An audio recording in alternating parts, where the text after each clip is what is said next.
اسلام میں عقیدے کی اہمیت نہ انسان کے سر کی طرح ہے. ایک آدمی کا جسم کتنا بھی توانا ہو، تندرست ہو، طاقتور ہو، باڈی بلڈر ہو، سکس پیک بنایا ہوا ہے، مسلز نکلے ہوئے ہیں، اس کا سر لیکن اس کے جسم سے جدا کر دیا گیا تو اس کی باڈی کا طاقتور ہونا اس کو فائدہ پہنچائے گا؟ ہاں، کتنا بھی طاقتور ہو، لیکن اگر سر تن سے جدا ہو گیا تو جسم کتنا بھی طاقتور ہو فائدہ نہیں پہنچے گا. یہی معاملہ توحید کا ہے کہ اگر بندے کے پاس ایمان کی دولت نہیں ہے، توحید کی دولت نہیں ہے، تو اس کے عمل میں کتنی بھی طاقت ہو اس کی اللہ کے ہاں کوئی ویلیو نہیں ہے. تو بھائی پہلی محنت تو انشاءاللہ تعالی ہم کو اپنے عقیدے پہ کرنا ہے، اپنے ایمان پہ کرنا ہے، مسلسل اپنے علم کو اضافہ کرنا ہے، توحید کے بارے میں مسلسل پڑھتے رہنا ہے کہ کہیں سے شیطان ہمارے عقیدے پہ حملہ آور نہ ہو جائے.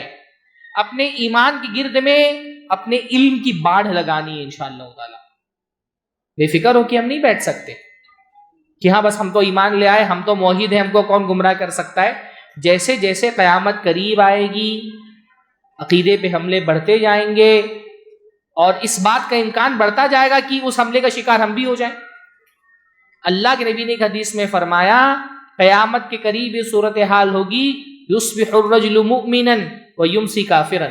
صبح کے وقت ایک آدمی مومن ہوگا، شام کو کافر ہو جائے گا.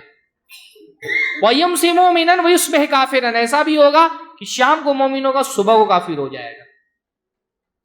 ایسی بھی صورتحال پیش آئے گی. شیطان مسلسل ہمارے عقیدے کو ٹارگٹ کر رہا ہے.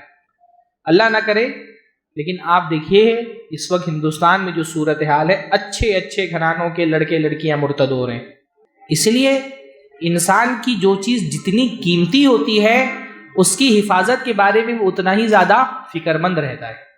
ہمارے پاس سب سے قیمتی چیز کیا ہے بتائیے؟ ہم اہل حدیثوں کے پاس، ہم مسلمانوں کے پاس سب سے قیمتی چیز کیا ہے؟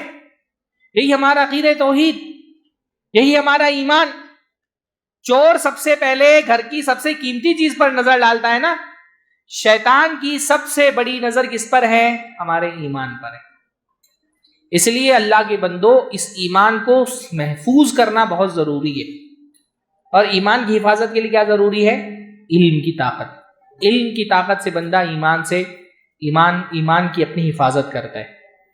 علم جیسے ہی کمزور پڑے گا ایمان جو ہے وہ اتنا ہی اوپن ہو جائے گا شیطان کے لیے، اور بہت ممکن ہے کہ کبھی حملہ کر کے وہ ہماری ایمان کو چرا لے جائے ہم سے.